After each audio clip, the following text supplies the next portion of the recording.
Welcome to the Quick Medical Review. I'm your host, and today we're going to cover a key topic, Wolff-Parkinson-White Syndrome, or WPW. In this episode, we'll take a question and answer style approach, walking through the most important facts, clinical features, investigations, and treatments you need to know, perfect for revision, exam prep, or clinical refreshers. What is Wolff-Parkinson-White Syndrome?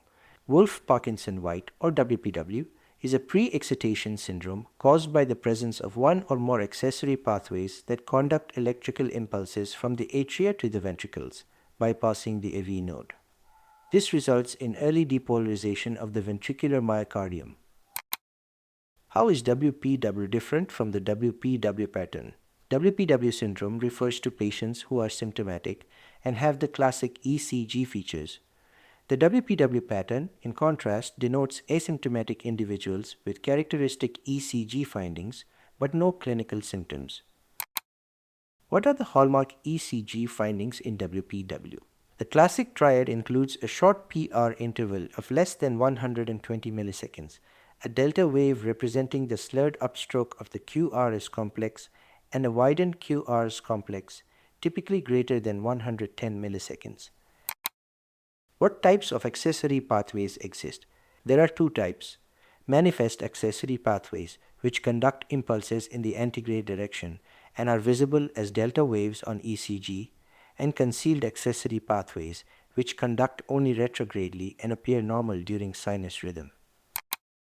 What arrhythmias are commonly seen in WPW? The most common is atrioventricular reentrant tachycardia, or AVRT, which accounts for up to 80% of cases. Atrial fibrillation and atrial flutter may also occur and carry a higher risk of sudden cardiac death if the accessory pathway conducts rapidly. Can you explain orthodromic and antidromic AVRT? Orthodromic AVRT involves antegrade conduction through the AV node and retrograde conduction via the accessory pathway, producing a narrow complex tachycardia. Antidromic AVRT is the reverse, with antegrade conduction through the accessory pathway and retrograde conduction via the AV node, resulting in a wide complex tachycardia. What symptoms do patients typically report? Patients may experience palpitations, dizziness, chest discomfort, dyspnea, or syncope. In some cases, the first manifestation may be cardiac arrest due to rapid conduction during atrial fibrillation. What features suggest increased risk for sudden cardiac death? High-risk features include a short anterograde refractory period of the accessory pathway, multiple accessory pathways, a history of syncope, persistent pre-excitation, and atrial fibrillation with a rapid ventricular response. How is WPW diagnosed? Diagnosis begins with a 12-lead ECG. Additional investigations include echocardiography to identify structural heart disease and electrophysiologic studies to assess the location and conduction properties of the accessory pathway. What are the key associated conditions? WPW may be associated with congenital abnormalities such as Epstein's anomaly and hypertrophic cardiomyopathy. It can also occur in syndromic conditions including tuberous sclerosis, Pompe disease, and Friedreich's ataxia. How is an acute episode of orthodromic AVRT managed? In stable patients, initial management includes vagal maneuvers followed by intravenous adenosine. If this fails, beta blockers, calcium channel blockers, or anti-arrhythmic agents may be administered. In unstable patients, synchronized cardioversion is indicated. How is antidromic AVRT managed? Treatment involves intravenous adenosine or anti-arrhythmic agents such as procainamide. AV nodal blockers are contraindicated due to the risk of facilitating rapid conduction via the accessory pathway. What is the approach to atrial fibrillation in WPW? Atrial fibrillation with pre-excitation requires urgent attention.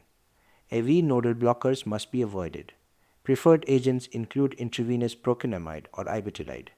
Direct current cardioversion is recommended if the patient is hemodynamically unstable. When should catheter ablation be considered? Catheter ablation is first-line therapy in symptomatic patients and in asymptomatic individuals with high risk features or occupational considerations. It has a high success rate and low complication risk. What are the long-term considerations in WPW? Prognosis is excellent following successful catheter ablation. Patients with the WPW pattern but no symptoms should undergo periodic monitoring, particularly if they develop symptoms or have a high-risk occupation. And that wraps up our focused review of Wolff-Parkinson-White Syndrome.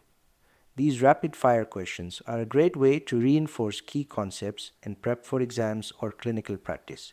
If you found this episode helpful, be sure to follow and share it with your fellow med students or colleagues. Until next time, take care.